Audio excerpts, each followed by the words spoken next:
Hello and welcome to Nerdarchy. For nerds, by nerds, I'm Nerdarchy Dave, and today I'm hanging out with John Smith from the War on Christmas miniature line. Village. War on Christmas Village.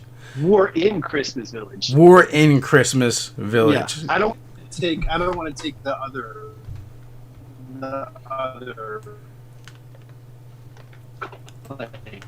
I'm trying to corrupt other War on Christmas. So yeah, that is my bad. Hello everyone. Hello guys, gals, and non. So your audio just kind of like crapped out really bad. Okay. Oh, it's better now. Okay. Is it maybe these earbuds? I don't know. Is that good? That is good now. Wah, wah, wah. It's like the Bionic Woman. I'm hearing something. Yeah. I'm hearing something a block away. Yeah, so Wah, wah, wah, wah. the War in Christmas Village, these miniatures are super sweet. I know Ted owns a bunch of them. He is our miniature aficionado for Nerdarchy. He loves the plastic. That's awesome. So for someone who doesn't know what that is, can you jump into that and kind of give us the elevator pitch? Well, for what War in Christmas Village is? Yeah. Okay. Yeah, we manufacture mold injected PVC, which is the hard plastic. It's a miniature line, holiday based miniature line, but we don't. It started kind of as a bit of a political statement with that whole War on Christmas, which is where I got the name from. I have a little bit of a darker gothic sensibility, I guess you could call it. So I decided to incorporate some Halloween with Christmas, kind of like Nightmare Before Crave, Kings of War, and those sorts of games. So that's kind of where it started, and got some funding from Kickstarter, and then decided to make a couple more sequels. So there's some tongue-in-cheek nerd comedy with a Christmas theme. I also take some of the old pagan lore, like Persia the Christmas Witch, who in theory was a goddess from the Alpines, and then through Christmas traditions and Christianity got dumbed down to a holiday witch. We also do Krampus and Saint Nick, which are some of the more darker tales of the holiday times. They're not always cheery, Rudolph sorts of things. Oh, that's probably copyrighted. You might get a copyright strike. That's okay. That's it. That's it in a nutshell. There's just we take the animated snowman and took that on a twist and made it D&D friendly. And our new line are we have a gingerbread cookies called the Gingerbread Gang, which to me is just straight out of fairy tales, and I thought that was pretty cool to make some magically animated constructs for your D&D game. And I'm currently working on writing a one-shot adventure with a guy that I play D&D with. He's going to do the maps and help co-write it. So got a little one-shot going on. How many minis are in the line so far? I think we have like 30 or 31 total. Oh wow, that's much higher than I initially thought. Yeah. At the end of this year, we'll have a total of 7 box sets. We currently have 5.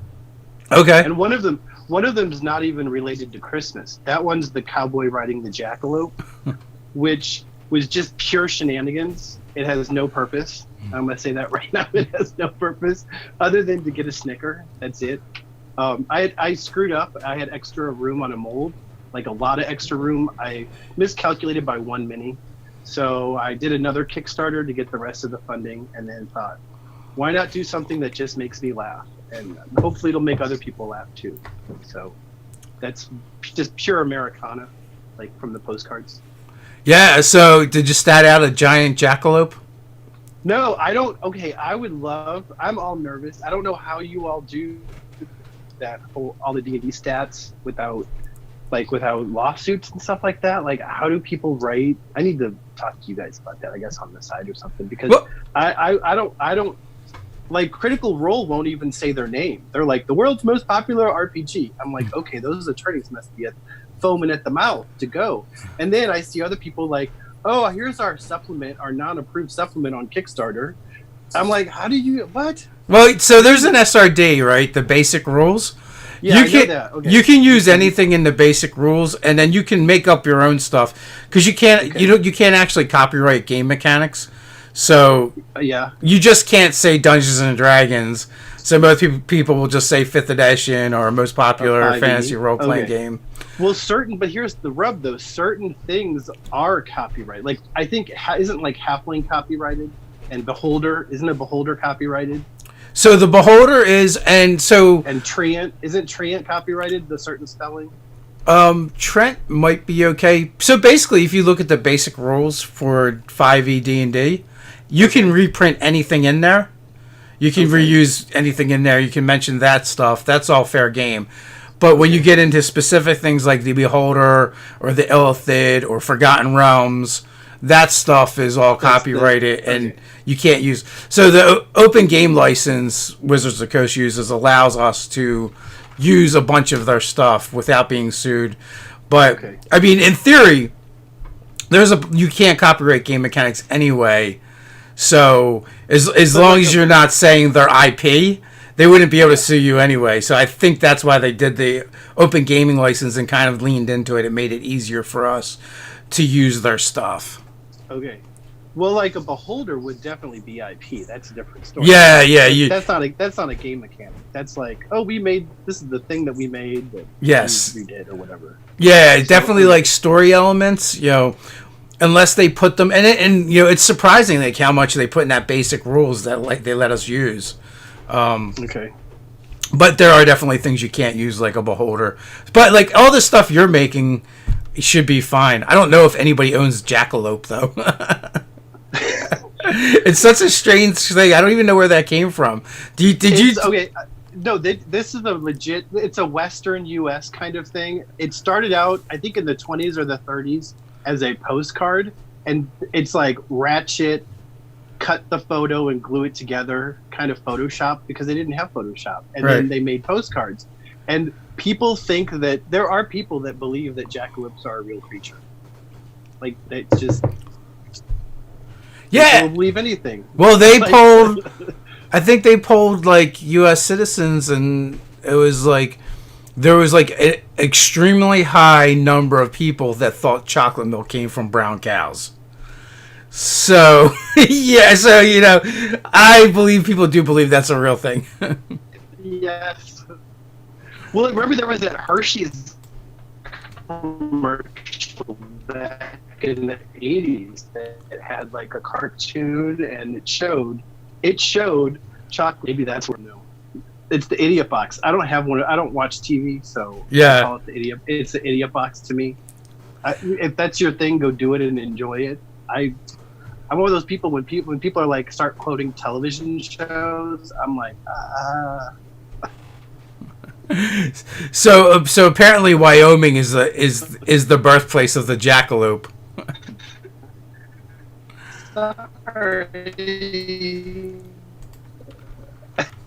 Of the jackalopes. Yeah, it's websites. There are all these beautiful like that vintage kind of stuff.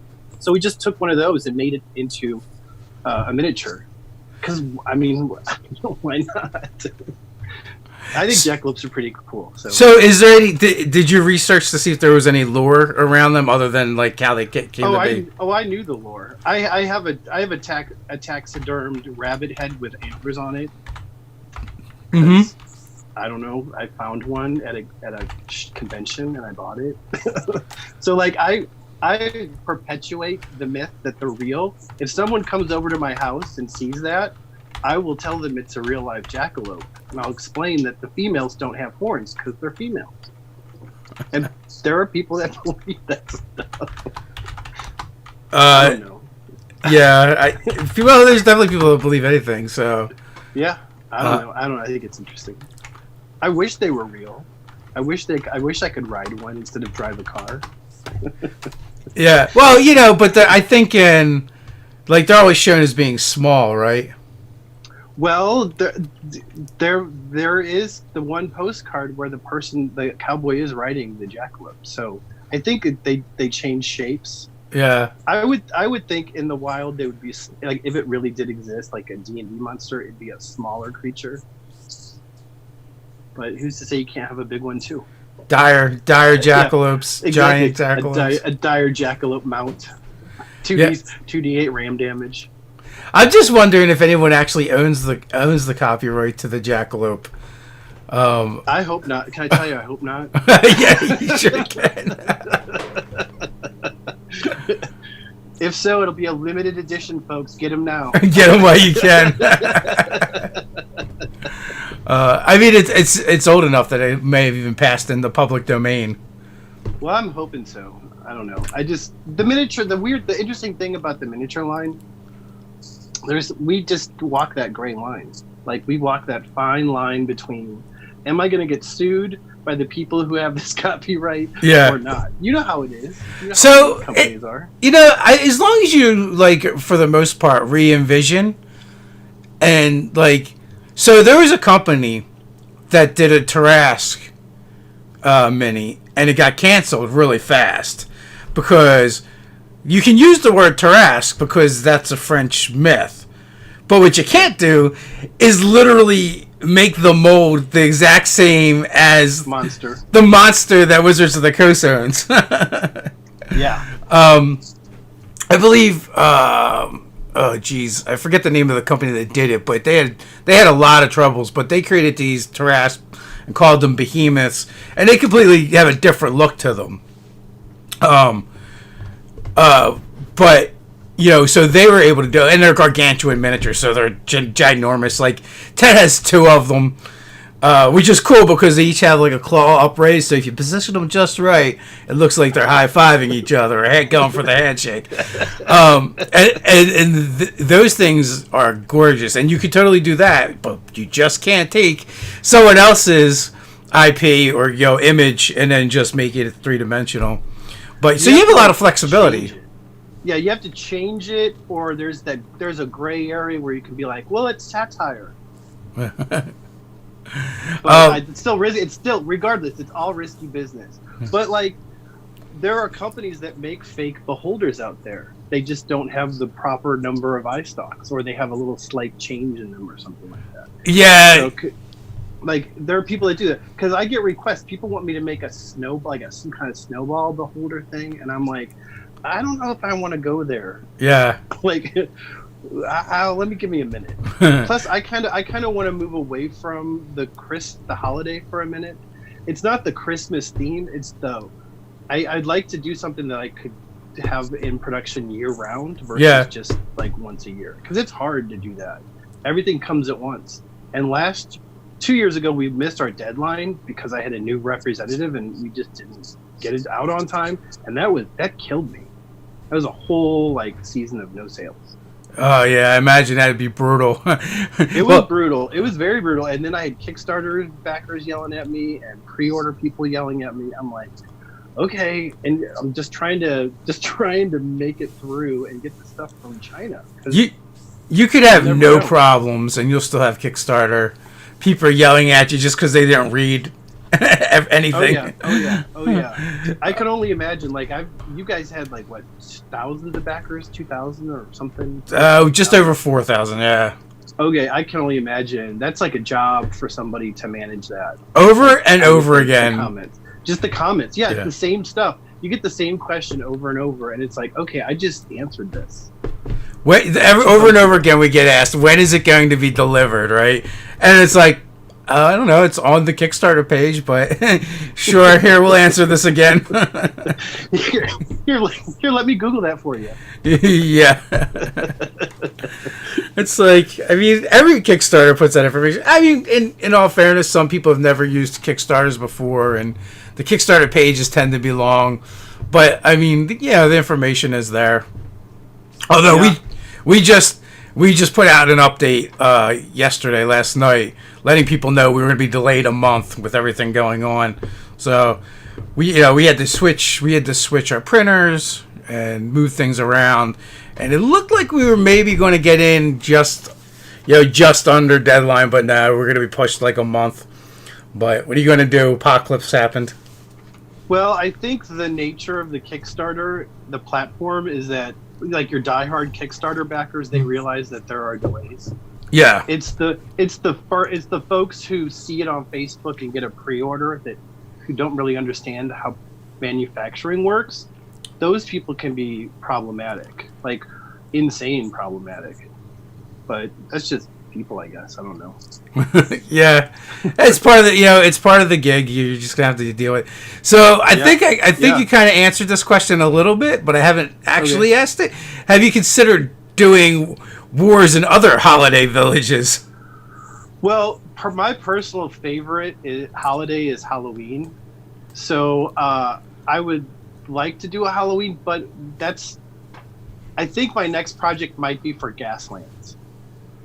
Oh, okay. Do you know what I play a bunch of games. I don't play just D&D. I like skirmish games and miniatures games and stuff too. So, do you know what Gaslands is like? I vaguely do. It's like you use cars, but like Matchbox cars. Yeah. And it's like a skirmish game, I guess is what it would be. Yeah. Well, did you ever play Car Wars back in the 80s? I didn't. I haven't played Gaslanes either, but I have friends that do play it. Okay, so it's kind of like a very streamlined Mad Max version of Car Wars, which was a Steve Jackson's game in the 80s. Mm. And the fun part is modeling the little vehicles, and you can scale it up. You could use bigger vehicles if you want. It's a scalable game. But I noticed all the Greeblies. There aren't a whole lot of manufacturing companies making the Greeblies for them. So I thought, why not just make a bunch of Greeblies? And I have a distributor now. So I talked to him about this, and he likes whatever I do. So I was thinking about just making these and going straight to a distribution with them. What's the word you're using? I'm sorry, what? What do you call Greebly? What is a Greebly? Greebly are those little like plastic things. Little plastic things you glue on stuff. Like, remember the original Star Wars that we grew up with? Mm-hmm. Those spaceships had all the little plastic things stuck on them. Those like little squares and little circles. That's a Greebly. Okay, and what are they to attach stuff? Yeah, it's just like a Greebly is anything. It's a generic term. Like, okay, I could take some toothpicks and snap them into and put them on there, and it's a Greebly. But it's usually like little plastic bits from models and things you kit bash when you kit bash minis and stuff. Okay. So you kind of want to do those so people can kind of attach them to their cars and stuff. Cars. Yeah, like make some guns and like some little tiny people that are kind of like half coming out of the hood or half coming out of the trunk or out of the sunroof. Make it look like they're coming out of the sunroof or Mad Max kind of stuff. So it's funny because there's two comments right next to each other. The hell's a Greebly, right, from Brian, and then Elfbait is like Greebly's detail parts, basically what you explained, So he's got a better definition than I do. Detail parts, little plastic things. But I'm right there with Brian. I'm like, what the hell is that? So it's a new monster coming out in Volo's Guide Part 2. Yeah, it sounds like it could be. It's a Greebly. They're like loosely related to goblins. It's like a goblin, gremlin, offspring. I don't know. Lives under your bed. Causes mischief. Look out for the Greebly. Yeah. So that's cool. That's just a thought. Now, I ran this by the guy I work with who's the sculptor. Yeah. And I don't think he's really sold on the idea. Maybe I'll convince him somehow or something. Yeah, watch the Mad Max movies. Do you have any like particular pieces in mind that you want to make? Like, well, I really like the idea of making because the scale of a Matchbox is way smaller than for D&D. Yeah. So I really like the idea of making a tiny person where it's just like half the body, and you can glue it on like the roof of the car or glue it on the trunk so it looks like they're popping out with some kind of weapon. I just see that in my head. I want to make that. And then just like your generic stuff, like plates of armor, some guns, that kind of stuff, which could also be used for other crafts if needed. But the main focus would be to make some Mad Max style cars. Yeah. I need to get something where I can have a project going, like some revenue coming in year round, because the one time a year thing, it's just too rough. You could, It's a yeah. blessing it's a blessing and a curse. You got to hit all the holidays, man. That's like got to do the war in Easter Village, the war in Easter Island. Well, we do have an Easter bunny. We put Easter bunny in the Christmas Village. He's like steampunk. Yeah. Which some people didn't really kind of like that idea, and I was like, but it's the Easter bunny. I mean, why would he not be steampunk? having goggles for his eyes because he runs so fast he doesn't want to cry makes total sense to me. A little bandolier, some eggs on it or whatever. Yeah, or you could make some egg minions. You could do a zombie. Well, we have Christmas Village zombies, which I love. I think that is so funny. Just to put like a zombie in your. I know. And for Easter, you only do one zombie. There's only zombie? I'm staying away from that. I get that request all the time. I'm like, no, I'm not going there. I don't do it for Krishna. You know, I don't do it for Papa Legba. I don't do it for any of the other deities. I'm not doing it for that one. Sad. Totally get it though. It's tempting. Don't get me wrong. I just don't want the hate. Yeah. I don't want the haterade. Halloween, Halloween would be cool to do too. Yeah. Although Halloween is just more like, I don't know. Halloween is basically basic horror, or it starts looking like the Nightmare Before Christmas. Yeah. So that would, I feel like that one would be easy and tough at the same time. It's interesting. Like, it's curious coming up with these concepts, which designs are tough and which ones just happen like that. Like the elves, we had to redesign the elves a couple times because I just couldn't figure out what direction to go with them. And I decided to make them look kind of like gnomes and Oompa Loompas. That was the direction that we went with. So the treant was hard too. The Christmas treant, that was the tough one. Yeah. So Dave wants to know: have you done digital models for 3D printers? Would you?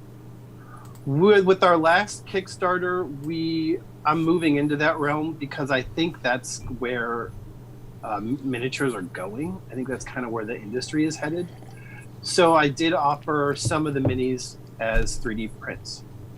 Okay, so they could back and get the files.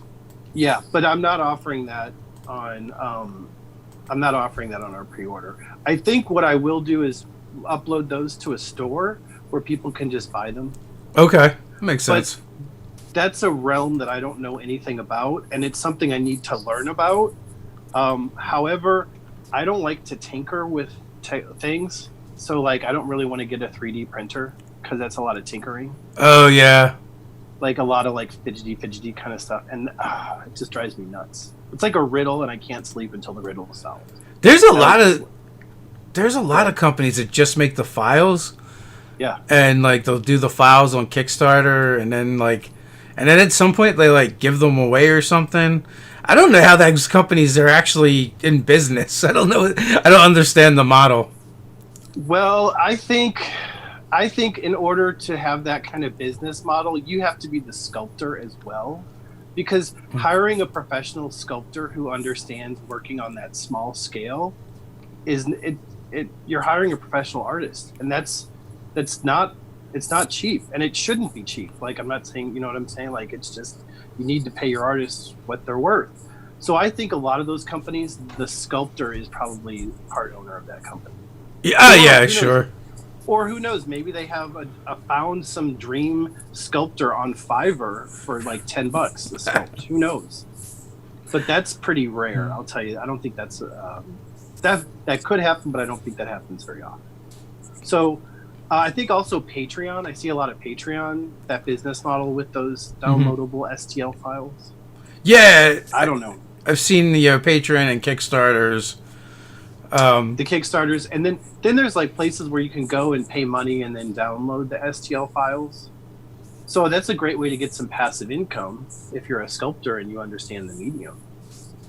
So Dave wants to know, with COVID, how are you handling the market where folks are mostly online? Has it made a difference? Well, interestingly enough, this is our very slow season. So I'm currently focused on our next production coming out, and that will be in the fall. So we're just kind of in slow season anyway. not a lot of people buy Christmas stuff in June or July. I've tried marketing a Christmas in July, but people tell me that's a bartender thing, not really so maybe I if used to bartend. I used to bartend for like 20 years. So I was like, oh, let's do Christmas in July. Nobody cares. they weren't buying it. Yeah. So it's slow season now. I've just been working on other things like sewing masks for people and getting my sewing game on, which I'm not very good at. And then working on our current production, I have a new rep and we're ahead of schedule. I don't know what's going on. I keep waiting for the shoe to drop. Is the boat gonna sink? And is everything gonna go really well? And then all of a sudden the boat sinks in the middle of the Atlantic or Pacific, actually.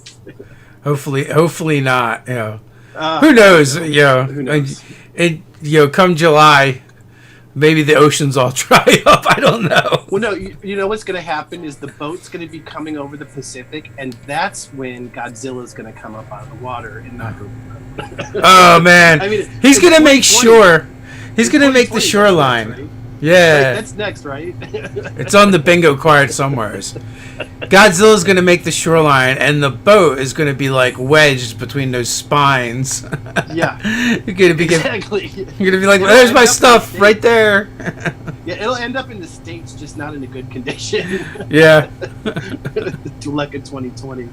They belong to Godzilla now. Sorry. Thanks for your donation to Godzilla. Yeah.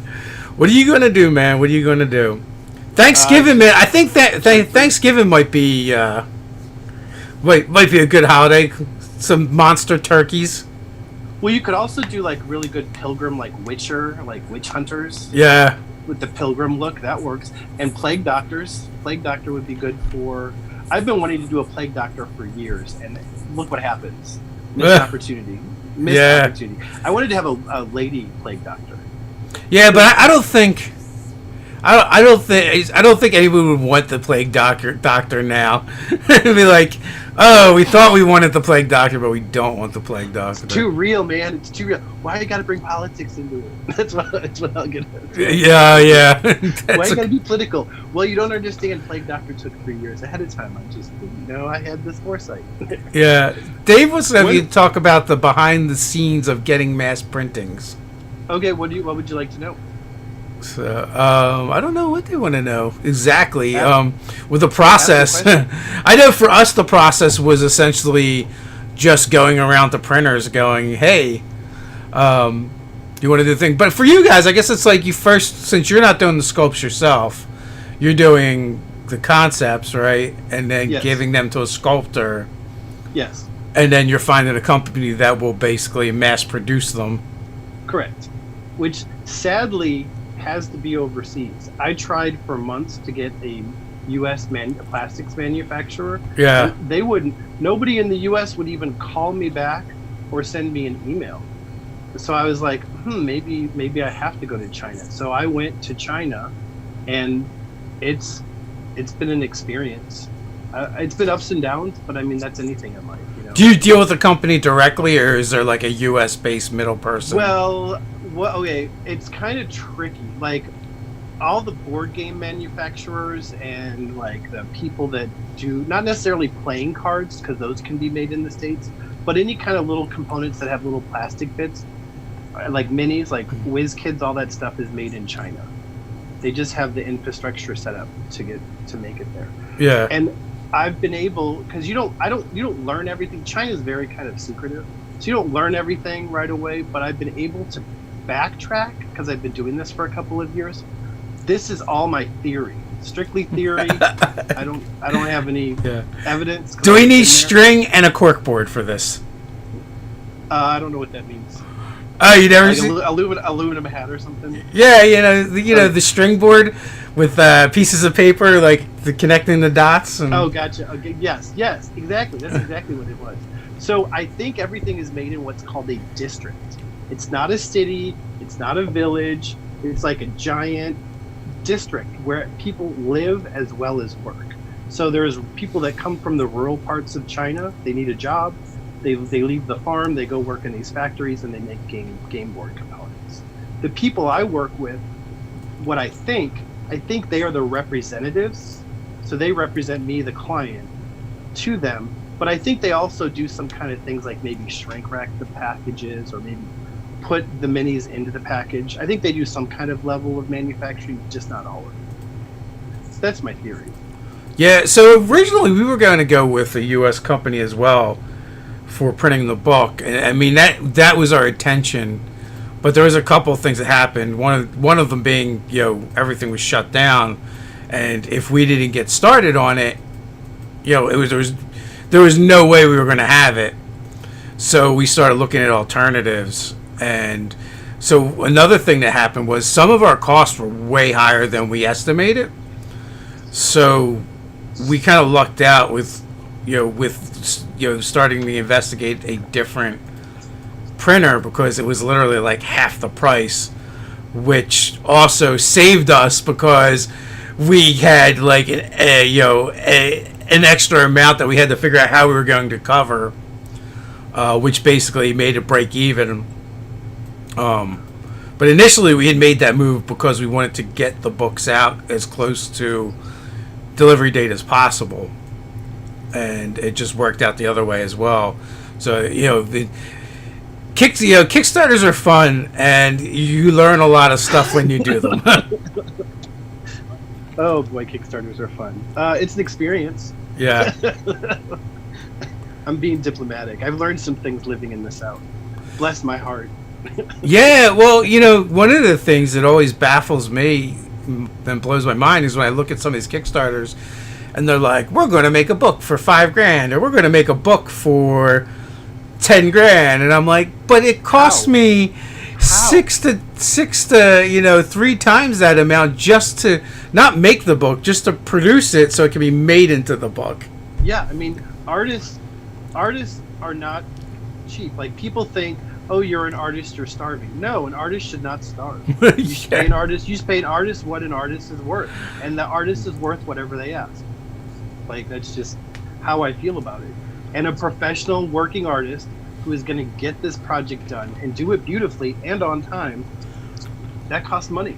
Like, I don't think Kickstarter people realize that. Like, when you go into Kickstarter, you've already invested some money into that project.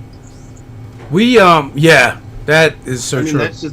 That's just like, because Kickstarter used to be like, oh, I could draw this stick figure on a napkin and make a board game, and people would finance it. That's not how it works anymore. They want a slick advertising campaign.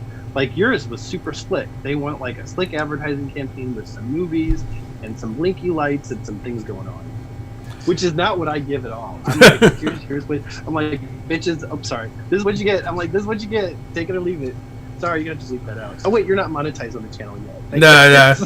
We're still this channel's a baby channel. No, just so you know, that is a non-gender specific term. I use that for males and females. So don't come for me.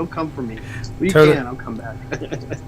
Yeah, non-gender specific. Gender is a construct, so I use it for male and female and everything in between. We spent $13,000 just on art for the book. I believe it. Your artwork is phenomenal. Yeah, well, absolutely phenomenal.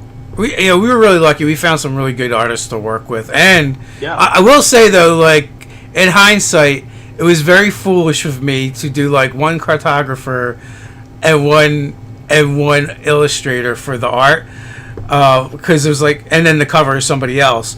But for the most part, we're like, well, we want it to be all look consistent and the same. But we also did 55 pieces of art plus a little bit and like 55 maps. So wow. That's a lot of work for two people. Two people, yeah. Yeah. You must have kept them employed for quite some time. Yeah. Oh yeah, yeah. So they. That's nice. That's nice. I guess from the Kickstarter in July we launched the Kickstarter. So as soon as it funded, we're like, all right, I guess you guys can start making some art. And then and then they had everything. I think we're all wrapped up with the art in like February-ish. Wow. Yeah. So for a while they were pretty busy with doing that stuff, and at some point once we finally deliver on this one, we'll do another one and we'll have more work for them. But I think I will be bringing in a little bit bigger team going forward, just for the for the sake of compressing time and getting things done quicker. Well, also with your second project, like anything, when you're learning something new, it gets easier. Yeah. It could also get more difficult, but that still will make your next one easier. Like it's you're learning, and you can learn how to streamline things. Like, oh, if I do it this way, I can do 2 tasks at the same time, kind of thing. So I think our page count is 200, and we've got over 110 pieces of art. That's beautiful. So we're really proud of that. It's a D&D book, but it's also like an art book too, because we've got so many maps and so many illustrations in it. The next project won't have as many. This one just felt right because they were each individual encounters, and it just felt right to put a piece of art and a map to them. Well, that's D&D. I mean, that's D&D book. Yeah. I think even if some of the old illustrations were look like a 9-year-old drew it, it's still art. It's still like primitive style art. That's one of the things I loved about D&D was the artwork. Well, I think the stories that I've heard, and some of the earlier editions with the books, Gary was literally "Oh, kid in the warehouse, you draw pretty well. Come draw monsters." Yeah. But what's cool is I was a kid when I started playing D&D, so it kind of was it kind of let me be okay, I could draw this because somebody else did. I didn't realize at the time that they're probably my age, but it was still my level of artwork. So, but then they also had real fancy illustrations. Yeah, and it started coming up, and then it went all over the place. And then with 3rd edition, you had artists that were very, very technical. In comparison, where they were breaking down the anatomy and well, if a dragon flies, how does its wings, how does its muscles have to be for the wings and stuff like that. So, what edition did you start with in D&D? Did you start with 3rd or 2nd or? I started in the tail end of 1st. I came in on this. So is first the hard AD&D book, or is that the white book? It is neither of those. I guess it's the hard book. So is it basic? No, it's the hard book, right? So okay, those are the AD&D ones. The AD&D one. Yeah, the AD&D. Okay. Because I believe there was a split between the box sets and the hard books, and Gary Gygax was the hard books, and Dave Anderson was the box sets, maybe. Oh, okay. I'll have to look because I started with basic and expert. I started with the box sets. Yeah, and then transitioned over to the books, the hardbound books. Yeah, some people think they came first, but they didn't. They came at the same time, and it wasn't they were this is the beginner set. They were just a completely different game that was very similar. Yeah, advanced was just what it said. It's more advanced. Basic was just basic kind of reminds me of DCC. Have you ever played that game? DCC? I have not, but Dungeon Crawl Classic. But it spawned from that. All those OSR games come from that style of play. Oh yeah, because people. I mean, it's fun. It's fun playing a basic game where you don't really care if your character dies. Well, yeah, the idea is you come with a stack. Yeah. You're just the baker's wife, and you got stuck in this town with goblins. What are you going to do? Well, I'm going to grab a rolling pin and a knife and a snack. That's kind of fun to me sometimes. Where you're not a superhero. You're just an average person in a predicament.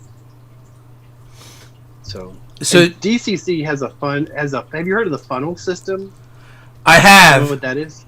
That is so much fun. I just have to say that is so much fun because you play 5 of these characters, and whoever survives, that's your character that you play the campaign with.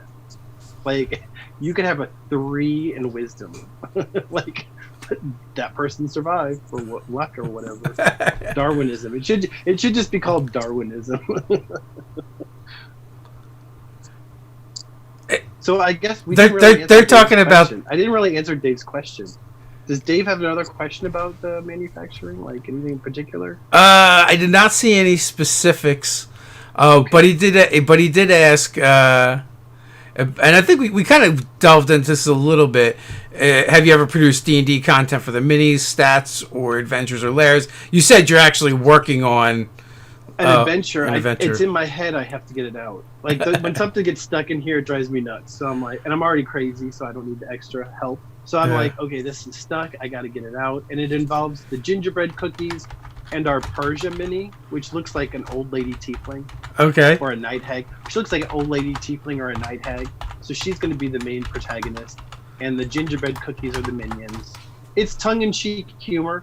Basically, she's a witch that moved outside of a halfling shire, and she keeps trying to kidnap children and sending the gingerbread constructs to do it.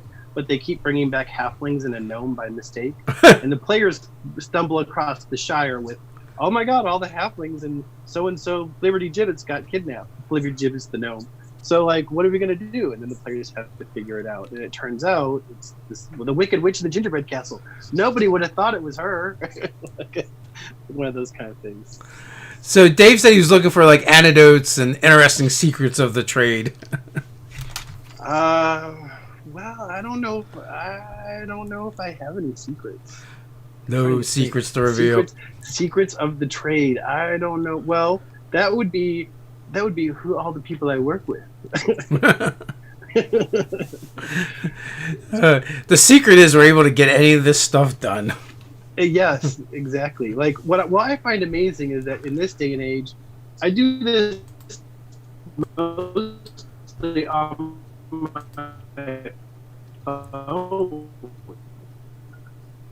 Like my phone computer that allows me to do all this crazy stuff on my phone. Yeah, I mean, it's insane how much technology we walk around with and take for granted. You know, they put someone on the moon with less technology that we have. Yes. You have to remember floppy disks, where you take the hole puncher and you'd be like chunk, and that way you doubled your storage of 1 megabyte. Wasn't it like 1 megabyte? You got to double it all of a sudden with that hack. That was like a tech hack. So when I finally became a computer owner, you know, floppy disks were on their way out, and we were moving to CDs.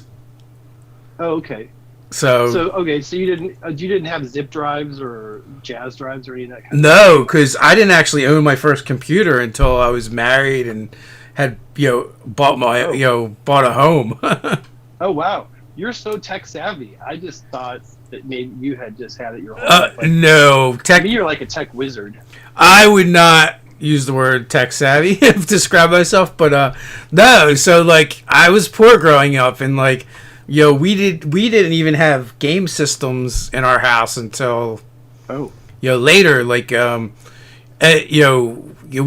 think like Nintendo was the very first one, but like all my friends had like Atari, and like your better off friends had ColecoVision. So I would have to go. So I would go to their houses and play video games there. Yeah. So yeah, but I guess by the time they came out with a Nintendo, like I guess the price point was coming down, and unfortunately, like my grandparents were generous and much better off than we were, so that we would usually be able to get that kind of stuff from them. So we were always like behind though when it came to like the game systems that the rest of the neighborhood had. So we never had a personal computer growing up. So I was in my early 20s when the first the first time I owned a computer. Oh wow, okay. Oh wow. I think and also too back then, right? Like a family would own a computer. Not like not individuals in the family. There'd be one person. Or like your school, like some families didn't even have one. Like you had to do it at school.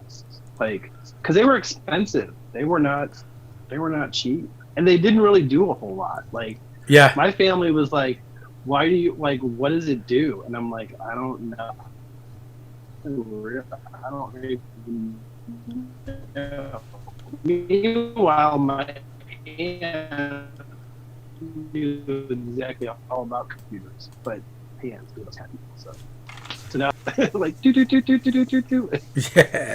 Yeah. So I think when I started like dating my girlfriend, then my wife now, like their family had one computer, and like some of the families that I knew had a single computer, and I don't even remember that much in school either. Not until maybe high school. Till the 80s. Yeah. So yeah, we did. Well, I didn't have them as kids. Like it was like a school thing, and then my mom bought me something, but I didn't like. All I did was play video games on it. yeah. It was like I didn't understand, and there wasn't anyone to really like show me how to do anything with it, and it wasn't even like the mainstream computer. Like it was, I don't know. I did the best I could. That's all. With the nerds, they like their computers. That's all any of us can do, right?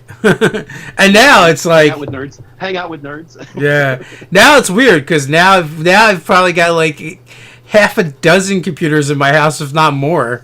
I mean, I personally own 3, and then like my son has his computer that he built, and they each have computers that they had got. My kids each have computers they had gotten from their school. So it's like now that you can't your phone is a computer. Oh yeah. Your phone's a computer too. That's a hardcore computer.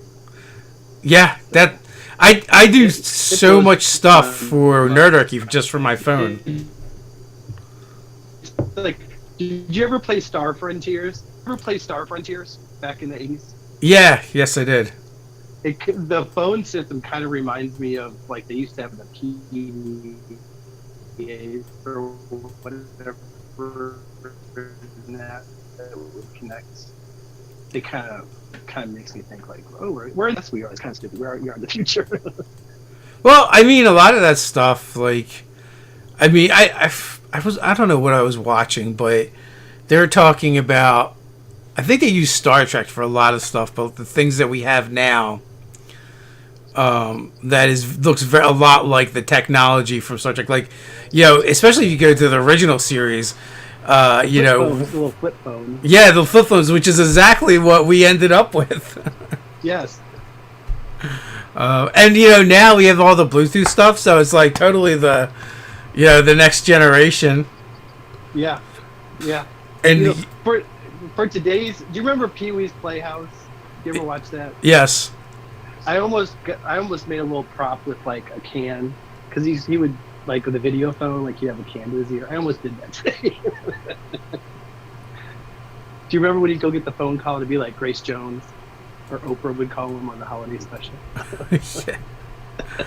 Yeah. So I mean, it's kind of crazy how far along things have come, but at the same time too, it's like if you watch like all the old shows, it's like by now I'm pretty sure we were supposed to have flying cars. Oh, definitely. And jetpacks. Yeah. So, I'm still waiting. I mean, we got drones, which is close, but... Well, now that all the aliens are common knowledge, it's only a matter of time. We'll have those. Your grandkids will be getting their pilot's license for their flying car. Oh, so Dave says that there's the Starfruit Frontiersman. It's a continuing sci-fi magazine on drive-thru.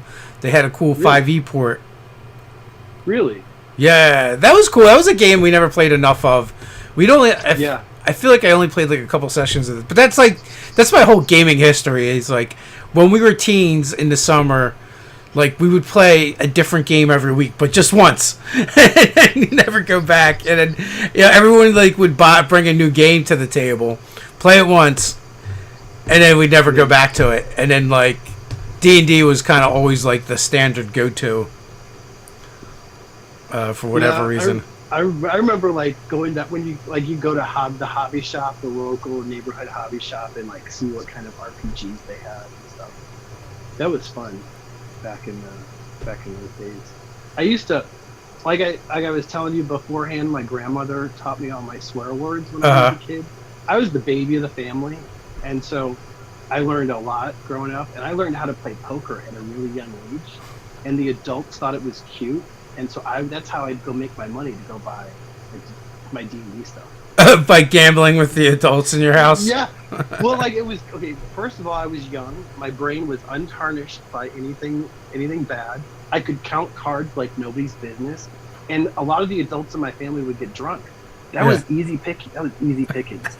And back then, if I made $20, I was like, holy jumping Nelly! I made $20. Yeah. Wait a minute. Are you telling me you had money back in the 80s? Are you telling me you had game stores back then in Kentucky? No, I'm actually from St. Louis. From St. Louis. I live in Kentucky now, and there was a game shop that I used to go play D&D when I was like probably 4th or 5th grade, probably 5th grade. My mom would drop me off on every Friday night. It was great for her. It was like she didn't have to pay a babysitter. Yeah.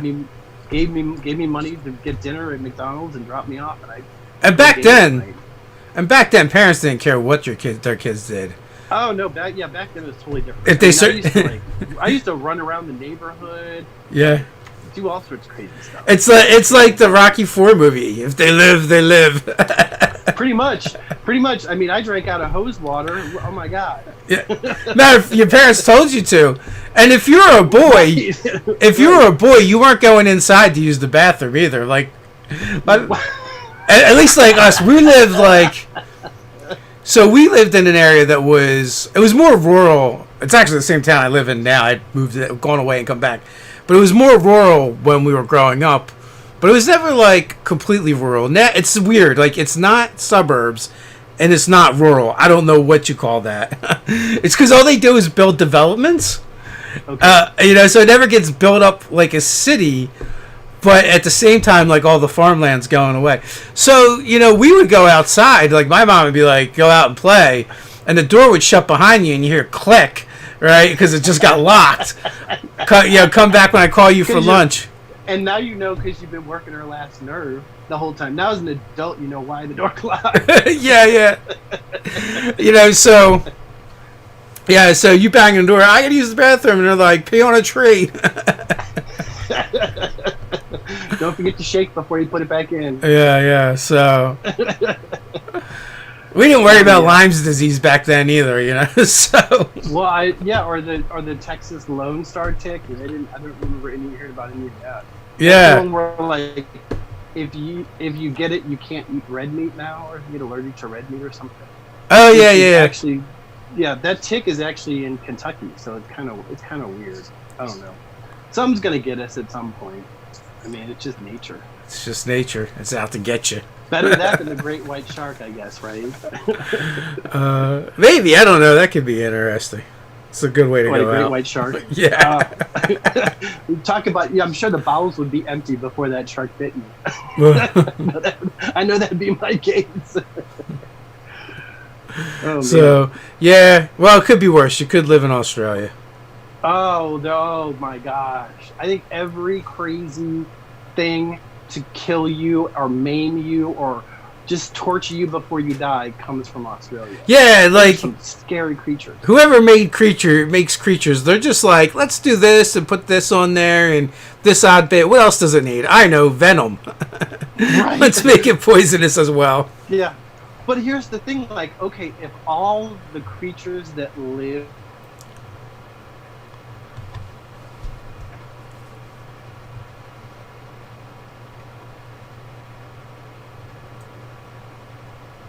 spider, oh my goodness, what a nightmare. That giant, you know what I'm talking about, the giant poisonous spider that it's as big as your hand or something. Do you know what I'm talking about? I've seen some like enormous spiders from there that are insanely oversized. No spider needs to be that big.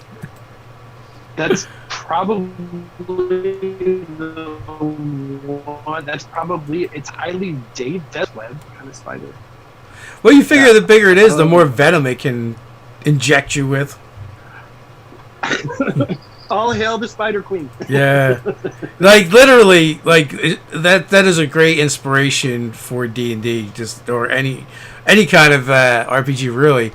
But and also like before internet, like you would see pictures or maybe even at the zoo where they're not quite so close, of like kangaroo, and they're like, oh, these are sweet and adorable. Now in the age of the internet, you get a Facebook video where they've got like the close up of it outside someone's door, and the thing, kangaroos look like they came from another planet, a hellish planet. And they'll kick you in the face too. Those things they can be mean. They're vicious. It lives in Australia. It has to be tough. Yeah. You have to be tough if you have survived on that island for as long as you have. Well, yeah, but even the big feet aside, even their forepaws are just the claws on those things. Yeah, I mean no joke. They can mess people up. They could really mess people up. I was wondering today, like the whole concept of like, wouldn't it be interesting if like humans had a pouch that we stored our young in? Like, wouldn't that be like a kangaroo? Oh God! I was wondering, like, why are humans not like marsupials? Because as a parent, see, clearly you're not a parent. You need you need to be able to set that thing aside somewhere else and leave it there for a little bit at some point. Leave it with grandma. Here, grandma. But you would think grandma would have a pouch. You could just put it swap pouches. The grandmoms get the pouches. Perfect. Right?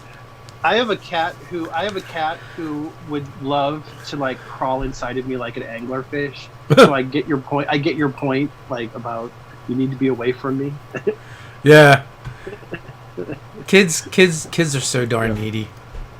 With that, we're coming up on the hour. We are coming up on the hour, John. What do you want to say before we head on out? There's also links in the pinned comment. I'm sorry, what was the question? So, all right, first of all, just let everyone know, links to John's stuff is in the pinned comment. You can go check that out, please do. And also, the time is up, so we're going to be heading out. So we just want to kick it to you for final thoughts before we leave. Well, thank you very much for having me during this chat. It's been nice chatting with you. Thanks for being on, John. It's been a pleasure. Sure. So until next time, everyone, stay nerdy. All right, have a good one.